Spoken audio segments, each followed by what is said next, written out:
그 여행 그 구성원 중에 한 명이 꼭 이런 말들을 합니다.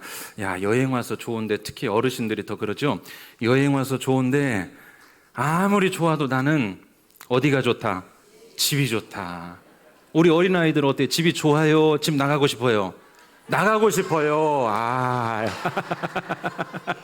나가고 싶어요. 그럼 오늘 잘 들어보세요.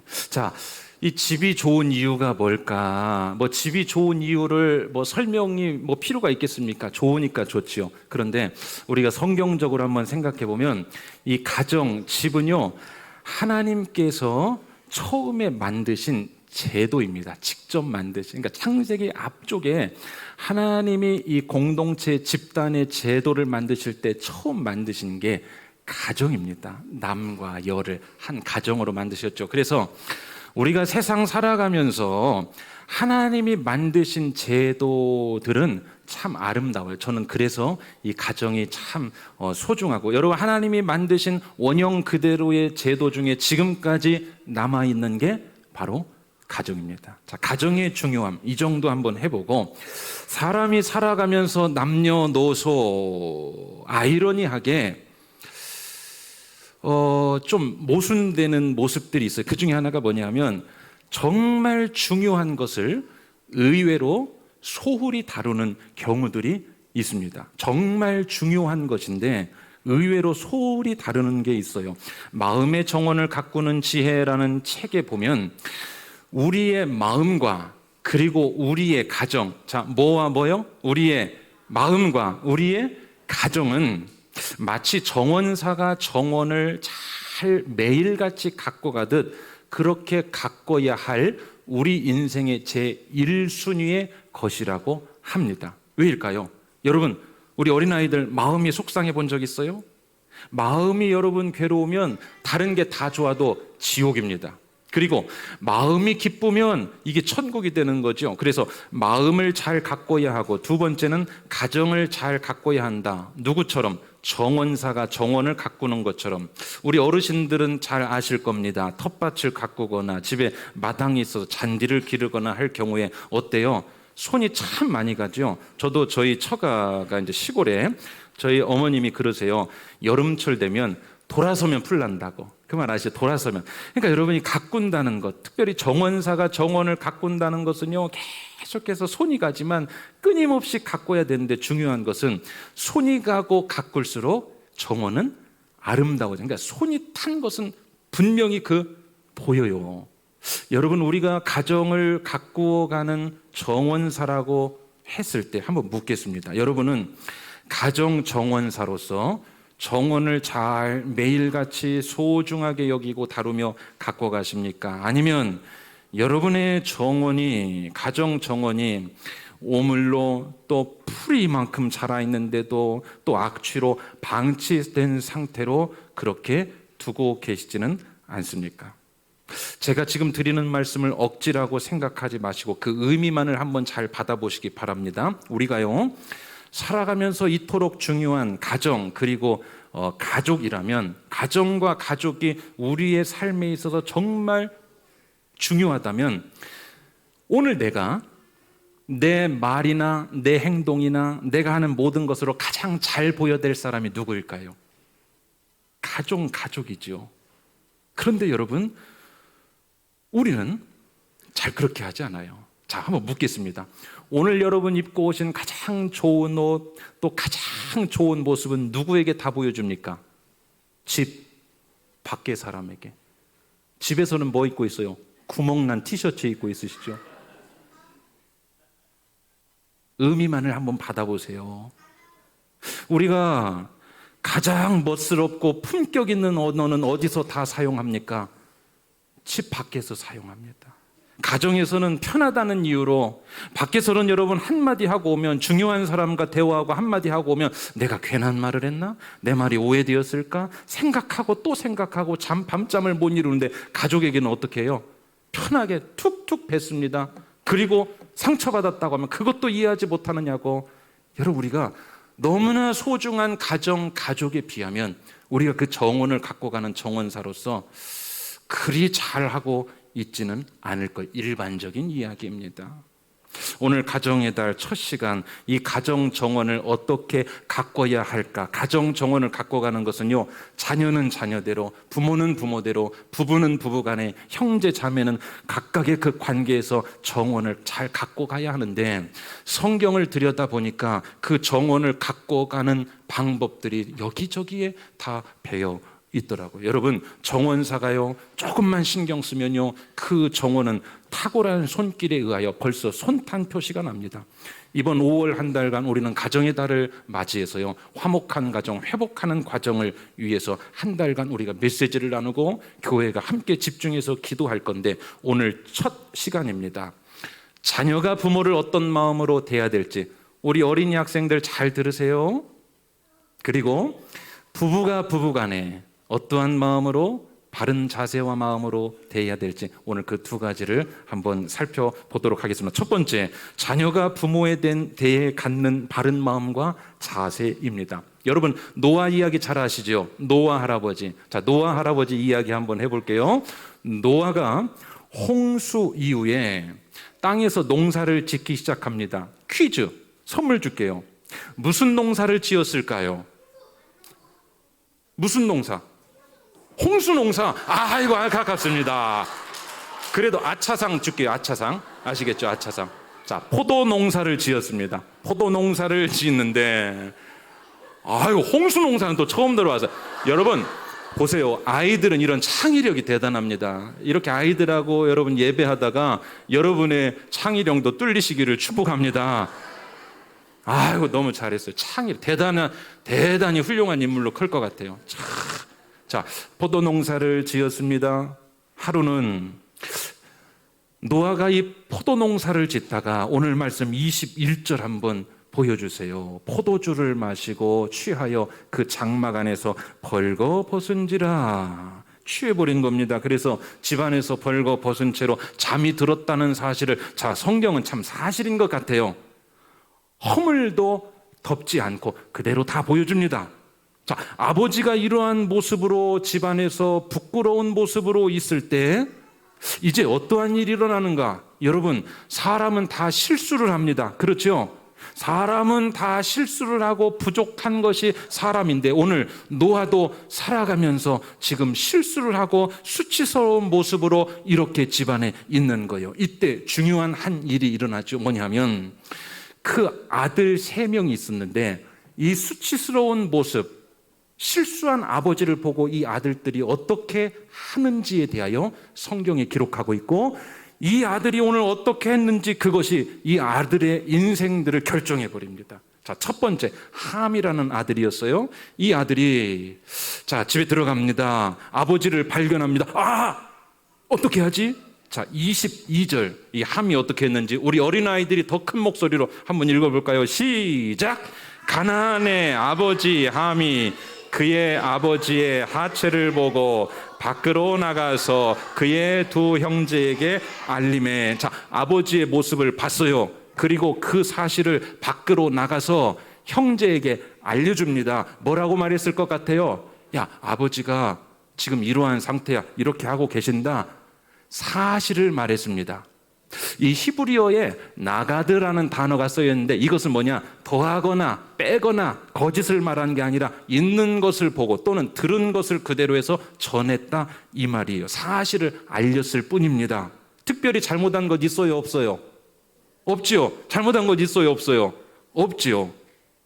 자, 그리고 이제 다른 두 아들이 나타납니다. 한 아들은 셈이었고 다른 아들은 야벳이었는데 이 둘도 아버지의 모습을 봅니다. 자, 들어가는데 어떻게 들어가냐? 23절 말씀을 이번에는 우리 학생들만 한번 크게 한번 읽어볼까요? 여러분, 오늘 학생들 어떻게 읽느냐에 따라 1년이 여러분 판가름 납니다. 어린이에 지면 안 돼요. 시작! 셈과 야벳이 옷을 가져다가 자기들의 어깨에 메고 뒷걸음쳐 들어가서 그들의 아버지의 하체를 덮었으며 그들이 얼굴을 돌이키고 그들의 아버지의 하체를 보지 아니하였더라. 자, 뒷걸음질 쳐서 들어갔어요. 왜 뒷걸음질 쳐 들어갔을까?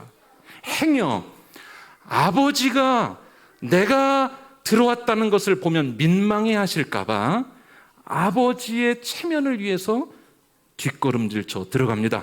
그리고 덮어주는 거예요. 아버지의 실수와 아버지의 허물을 덮어줍니다. 그리고 얼굴을 반대로 돌이켜 그 모습을 보지 않고 빠르게 빠져나옵니다. 머릿속에 그려지세요? 장면이? 자, 그러면 함이라는 아들이 한 행동과 셈과 야벳이 한 행동, 누가 잘했고 누가 잘못했어요? 자, 잘한 아들은 알 것 같아요. 셈과 야벳은 아버지를 위해서 그러한 배려하는 마음 잘한 것 같은데, 저는 이렇게 생각해요. 함도 특별히 잘못한 것은 없는 것 같습니다. 안 그러세요? 함도 그대로 말한 것뿐입니다. 뭘 특별히 비난하거나 없는 말을 붙였지 않아요. 그런데 여러분 잘 보세요. 이제 사건이 일단락되고 그렇게 끝난 줄 알았습니다. 그런데 얼마 후에 그 아버지 노아가 깨어납니다. 그리고 이제 놀라운 이야기들을 막 하기 시작하는데, 우리 부모 세대 잘 들으십시오. 자녀에게 하는 부모의 말은 입술에 권세가 있는 것을 여러분 믿으십니까? 아멘이십니까? 부모에게는요, 자녀에 대한 축복권을 주었다는 사실을 믿으십니까? 아우, 작아요. 아멘이십니까? 엄청난 축복권이 있습니다. 자녀를 위해 기도하면요, 그 여러분 축복권이에요. 자, 노아가 이 자녀들에게 말하기 시작하는데 역사 안에서 이 일이 그대로 이루어집니다. 자, 잘 들어보세요. 우리나라의 그 어려운 시절에 왜 한국이 흥했냐, 어떤 목사님이 이렇게 해석하시더라고요. 어려워서 아이들이 코 계속 흘리고 다닐 때 엄마가 수건을 주면서 여기다가 그 다른 거 뭐라고 합니까? 흥해라, 흥해라, 흥해라 해서 한국이 흥했다고 합니다. 여러분, 부모의 말은 자식에게 축복권, 권세가 있습니다. 자, 노아가 그 아들에게 뭐라고 하는지 한번 봅시다. 25절 말씀. 자, 같이 다 같이 한번 읽어보겠습니다. 시작. 이에 이르되 가나안은 저주를 받아 그의 형제의 종들의 종이 되기를 원하노라 하고. 자, 함이 했지요. 그런데 누구에 대하여 저주합니까? 가나안에 대하여. 가나안은 누굴까요? 우리가 앞서 읽었어요. 함의 아들입니다. 자식입니다. 그런데 이 함의 자식인 가나안에 대하여 오늘 저주를 쏟아부어요. 그가 한 행동에 대하여 그 말입니다. 왜일까? 저는 어릴 때 그런 경험을 했어요. 친구들이 이제 싸워요. 싸우다가 막 험담하고 욕하고 하다가 누구를 건드리면 이제 눈이 뚜껑이 열립니까? 너의 부모님, 가족, 이렇게. 어른들이 말다툼을 하다가 누구를 건드리면 자녀, 그렇죠. 자, 오늘 함의 행동에 대해 성경은 그 가나안을 저주합니다. 이 말은 뭘까요? 그 저주의 강도가 너무 커서 당대에만 미치는 게 아니라 그 다음 가나안 때까지 미치게 된다. 그 저주의 내용이 뭐였을까요? 저주를 받아 그 형제의 종들의 종이 되기를. 그냥 종도 안 좋은데 종의 종이 된다. 최상급 표현입니다. 왜 이렇게까지 했을까? 저는 여러분 성경을 읽으면서 이런 장면들이 잘 이해가 되지 않습니다. 왜 이렇게, 함이 뭘 그렇게 잘못했을까? 아니, 사실을 그대로 말한 것뿐인데 왜일까? 이 이유를 그 다음 절을 보면 답이 있습니다. 자, 다른 두 아들, 덮어준 아들, 가려준 아들, 보지 않고 나온 아들에게 어떤 축복을 하는지 우리 26절과 27절을 다 같이요. 시작. 또 이르되 셈의 하나님 여호와를 찬송하리로다. 가나안은 셈의 종이 되고 하나님이 야벳을 창대하게 하사 셈의 장막에 거하게 하시고 가나안은 그의 종이 되게 하시기를 원하노라 하였더라. 자, 그 두 아들 셈에 대하여 먼저 뭐라고 말해요? 너로 인하여 하나님을 찬양한다. 제가 오늘 여기서 여러분 온 세대 통합 예배를 그동안 우리 성도님들도 많이 기도해 주시고 우리 목회자들도 매일같이 기도하고 오늘 딱 열었는데 오늘 여러분 분위기 어떠세요? 좋지요? 아니 뭐 불만 있으세요? 아니 돈도 안 드는데 좀 좋다고 해주시면 안 됩니까? 여러분 좋습니까? 안 좋습니까? 딱 좋은 느낌을 본 순간 제가 입에서 터져나온 말이 있습니다. 하나님 감사합니다. 이거죠. 오늘 셈의 하나님 여호와를 찬송하리로다, 이거예요. 하나님께 여러분, 우리 믿는 사람들은 그런 게 있어요. 잘 되고 막 너무나 감격스러우면 누구에게 영광 돌립니까? 하나님 찬양합니다. 이 셈의 행동을 보니까 지금 마음이 풍성해지는 겁니다. 셈의 하나님을 찬송하리로다. 아버지의 마음에 고마움과 흡족함이 가득한 거예요. 그래서 셈의 하나님을 찬양한다. 마음이 지금 해피한 겁니다. 가나안이 너의 종이 될 것이다. 그리고 야벳에게는 뭐라고 말했죠? 너는 창대하게 될 것이다. 너는 창대하게 될 것이다. 그 부모가 자녀에 대한 얼마나 고마움이 있으면 너는 창대하게 될 것이다. 너는 셈의 장막에 거하게 될 것이고 너 역시 가나안이 너를 섬기게 될 것이다. 축복합니다. 여러분, 이 사건을 통해 하나님이 말씀하시는 부모를 대하는 자녀의 마음은 무엇일까? 물론 성경에 많이 나와 있어요. 그러나 오늘 우리가 여기에서 한번 보자고요.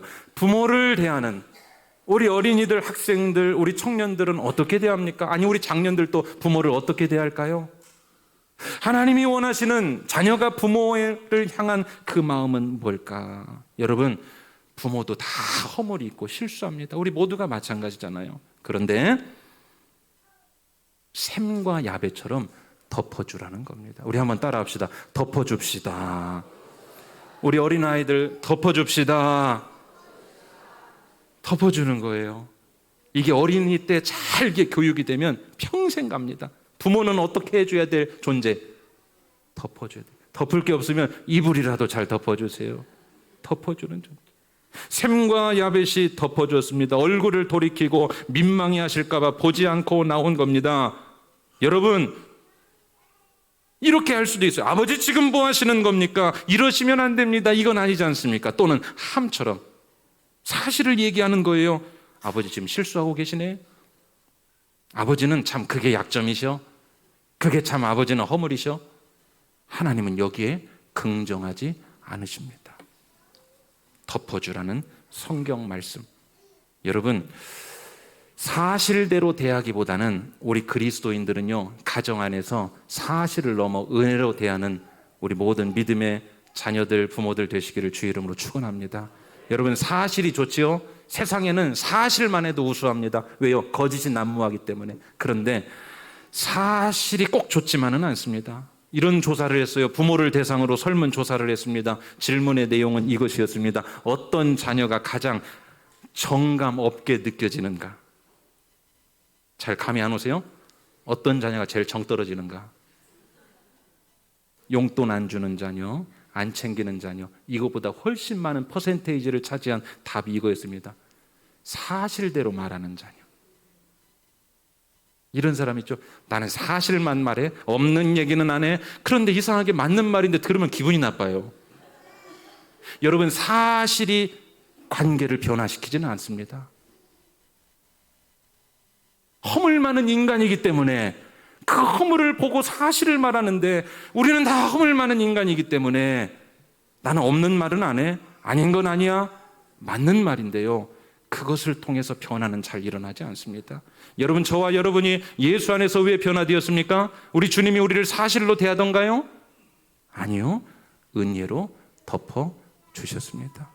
오늘 예수의 보혈이 여러분에게, 우리 어린아이들에게, 우리 온 세대 안에 예수의 보혈이 제단을 통하여 흘러갈 때 여러분을 다 덮어주심으로 사랑으로 덮음받은 우리들이 여러분의 가정, 자녀, 부모, 형제 모두를 덮어주는 은혜와 사랑이 있게 되시기를 주의 이름으로 축원합니다. 그러면요, 막 살아납니다. 왜요? 누가 도와주실까요? 하나님이 셈과 야벳에게 뭐 하셨죠? 축복하셨습니다. 오늘 우리가 덮어주는 그 자리에 하나님이 찾아오십니다. 믿으시면 우리 아멘 합시다. 우리가 덮어주는 자리에 허물인 줄 알아요, 실수인 줄 알아요. 그러나 덮어주는 그 자리에 내가 너를 창대하게 할 것이다. 너로 인하여 하나님을 찬양한다. 사랑하는 여러분, 우리는 사실대로 살아가는 게 아니라 은혜로 살아갑니다. 우리 자녀들, 우리 부모님을 늘 은혜의 눈으로, 아시겠죠? 아까 우리 집 나가고 싶은 아이들 있다고 했는데, 집 나가고 싶을 때 어떻게 하는 거예요? 은혜의 마음으로 잘 그 부모를 늘 바라보고 그렇게 생각하며 살아가시기를 주의 이름으로 축원합니다. 그래서 여러분, 덮어줄 게 많은 부모, 참 덮어줄 게 많다, 이런 부모를 만나신 분은 축복의 통로로 주신 줄 믿습니다. 또 얼굴 표정 안 좋아지시네요. 네가 당해봐라 이런 표정으로 바라보시는데, 우리가 감당할 힘만 있으면, 예수의 사랑이 우리에게 부어져서 감당할 힘만 있으면, 우리가 그 허물 많은 누군가를 덮어주면, 여러분 저는 그런 가정 많이 보지 않습니까? 그러한 가정에 그 자녀에게 복이 된다는 사실을 믿으시기를 축원합니다. 자, 다음은 이제 부부 간의 문제입니다. 우리 어린이들은 잠깐 눈 뜨고 졸아도 돼요? 부부간에 아직 부부가 아니니까. 그러나 여러분, 오늘 정말로 이렇게 잘 쳐다보는 어린이들은 처음 봤습니다. 말씀 잘 들으시고. 자, 부부간의 문제입니다. 듣고 우리 부모님에게 잘못한 거 있으면 오늘 말씀 듣고 얘기해 주세요. 잘 들으시면 되겠습니다. 자, 예수님의 어머니 마리아와 요셉의 이야기입니다. 예수님의 어머니 마리아와 요셉이 약혼을 합니다. 당시에 약혼을 하면 한 1년 정도를 유지를 하고 그리고 결혼을 합니다. 그래서 이 1년 동안은 동거를 하지 않습니다. 서로 각각 따로 살아요. 그런데 문제가 생기죠. 오늘 마태복음 1장에 한 사건이 생깁니다. 여러분, 성경은 다 사건 이야기입니다. 오늘 살아가면서 어린이든 삶의 문제가 찾아올 때 너무 크게 인생 끝났다 생각하지 마세요. 성경은 다 문제 이야기로 시작합니다. 자, 문제 얘기로 출발을 해요. 마리아가 요셉과 상관없는 임신을 하게 됩니다. 그래서 당시 율법대로 처리하면 이제 약혼은 자동 파기가 되고, 두 번째, 공개적으로 이 여인은 망신을 당해야 됩니다. 세 번째, 처벌을 받아야 하는 이러한 상황.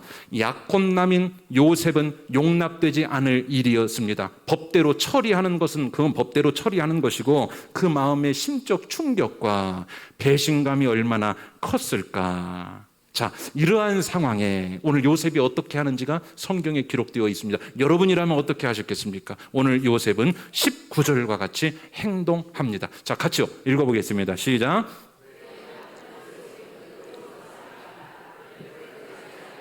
가만히 끊고자 하여. 자, 그대로 한번 화면 보세요. 드러내지 아니하고, 이 말은 소리 소문 없이 그녀를 위하여 조용히 약혼 관계를 취소하려고 일단 마음을 먹었습니다. 여러분, 사람의 이 심리적인 관점에서 한번 생각해 보실래요? 나는 결백한데요, 상대의 잘못으로 나까지 엮이게 되잖아요. 그러면 사람은 어떻게 한 줄 아십니까? 막 떠벌립니다. 떠벌려요. 왠 줄 아시죠? 떠벌려. 그게 나하고 관련돼 있으면 그래요. 그리고 그러한 과정에 없는 말까지 막 붙습니다. 그렇죠? 아주 죽일 사람으로 만들지 않습니까? 그래도 분이 안 풀리는 겁니다. 세상은 이렇게 돌아가요. 그런데 오늘 요셉은 바보처럼 마리아의 허물을 덮어주고 자기가 함께 감당하려고 합니다. 자, 20절 말씀 한번 보시겠습니다. 자, 그 과정입니다. 시작. 이 일을 생각할 때에 주의 사자가 현몽하여 이르되, 다윗의 자손 요셉아, 내 아내 마리아 데려오기를 무서워하지 말라. 그에게 잉태된 자는 성령으로 된 것이라. 자, 이 일을 생각할 때에 이게 무슨 말일까? 고민을 한 흔적이 보여요. 이 일을 생각할 때, 이것을 가지고 기도할 때에, 이것을 가지고 어떻게 하면 좋을까? 마음에 막 전쟁이 일어났을 겁니다. 이 일을 생각할 때에. 자, 단방에 그 일을 막 해결하고 처리하고 막 당신 그게 뭡니까? 이렇게 하지 않고 한숨 고르고 있어요. 이 일을 생각할 때에. 그때 계시가 내려오죠. 천사가 그에게 나타납니다. 그리고 이 아이는, 여러분 중요합니다, 인류 역사 가운데 가장 큰 사건이었던 예수 그리스도의 탄생 고지가 여기서 출발하는 거예요. 이 아이는 예수 그리스도다. 여러분, 황당한 일이었지만, 요셉에게는 그야말로 인생 최대의 황당한 일이었지만, 마리아 그녀의 입장에서 덮어주려고 참고 기다리고 마음의 전쟁을 하고 있는 이때에 성령이 그 가정에 찾아오신 줄로 믿으시기를 바랍니다. 우리 주님은 어떤 가정에 찾아오실까? 이런 가정에 찾아오십니다. 우리 주님은 어떤 부부 관계에 찾아오실까? 어렵지만 이렇게 살아가는 가정. 여러분, 아무나 하나님의 입장에서 한번 생각해 봤어요. 누구를 육신의 태를 통해 어느 가정에 보낼까? 요셉 같은 사람. 사랑하는 여러분, 우리의 가정은 작은 천국입니다. 하나님께서 우리의 가정을 통해 일하시고 하나님께서 우리의 가정에 복 주시기를 원한다면 오늘 삶의 한 절이라도 이 요셉의 모습을 좀 닮아서 살아가시기를 주님의 이름으로 축원합니다. 참고 기다리는 가정. 이 일을 생각할 때 우리 한번 따라합시다. 이 일을 생각할 때에 그래요. 막 나가려고 하는데 이 한 구절 머리에 넣어봅시다. 이 일을 생각할 때에 이러고 잠시 멈추는 거예요. 잠시 기도하는 겁니다. 여러분 할 말이 많지요. 입이 10개라도 모자랄 지경입니다. 속이 뒤틀렸을 것입니다. 아니 지금 뭐 하는 겁니까? 그의 명백한 치부입니다. 그러나 그러한 방법을 했다면 오늘 이 가정을 통해 예수 그리스도는 오시지 않았을 것입니다. 하나님은 지금도 찾고 계십니다. 가정을 찾고 계십니다. 어떤 가정이요? 부부를 찾고 계십니다. 어떤 부부를요? 바보처럼 가만히 끊고자 하여. 왜요? 우리 주님은 하나님과 동등한 하나님과 같은 분이시나 하나님과 동등됨을 취할 것으로 여기지 않으시고 오히려 자기를 비워 어디까지 내려오셨습니까? 이 땅에 오셨고 종의 형체를 입으셨는데 빌립보서 2장 그 다음 말씀 보면 뭡니까? 그것에 대한 보상을 누가 해주세요? 하나님이 해주세요. 사랑하는 여러분, 허물 많은 사람이 사실과 사실대로 싸우려면 당신이 그랬기 때문에 내가 이렇게 하는 거고 이랬기 때문에 또 저렇게 하고 싸움이 끝이 나지 않습니다. 누군가 한 사람이 이 일을 생각할 때에 가만히 끊고자 하여 그 틈새로 우리 주님이 들어오신다는 사실을 믿으시기를 주의 이름으로 간절히 축원합니다. 오늘 말씀 맺습니다. 오늘 이 시대 얼마나 똑똑하고 대단한 사람들이 다 만나서 가정과 부부를 이룹니까? 그런데 이상해요. 대단한 사람들, 똑똑한 사람들, 더 많이 배운 사람들, 더 괜찮은 사람들, 쟁쟁한 사람들이 만나 가정을 이루어도 더 화목해졌다, 더 변화됐다, 더 따뜻해진다는 보고는 잘 들리지 않지 않습니까? 왜일까요? 가정은 하나님의 원리와 방법대로 이루어지기 때문입니다. 사랑하는 여러분, 예수의 사랑을 우리가 많이 받아서 그 사랑 가지고 우리가 가정을 사랑하고 가족을 사랑하고 그렇게 살아가시는 저와 여러분 되시기를 주님의 이름으로 축원합니다. 여러분, 우리는 참 염치 없이 감춰져 있기 때문에 드러나면 참 살아갈 수 없는 인물들인데 하나님께서 우리를 가만히 덮어주시고 조용히 덮어주셨습니다. 오늘 이 두 가지 이야기의 공통점을 찾으셨습니까? 어떻게 하면 가정 정환을 잘 갖고 갈 수 있는지 좀 느껴지셨습니까? 덮는 겁니다. 우리 한번 따라합시다. 덮읍시다. 덮는 겁니다. 덮어주신 예수 사랑을 많이 경험하고 우리도 덮고 그렇게 가정이 살아가면 이 5월 한 달 우리가 집중하여 나갈 때 여러분의 가정들이 회복되고 주님이 주인 되신 가정으로 더욱더 성장하고 변하고 화목되고 문제가 해결되고 견고한 장벽들이 무너져버리는 기적 같은 역사가 성령님을 통하여 이루어지게 될 줄 여러분 믿으시고 이 5월 한 달 믿음으로 달려가시기를 주님의 이름으로 축원합니다. 우리 주의 가정이라는 찬양인데요, 한번 같이 한번 불러보시죠. 좀 생소할 수 있습니다. 그러나 우리 화면 보고 한번 부르십니다. 이런 가정이 되기를 축복합니다.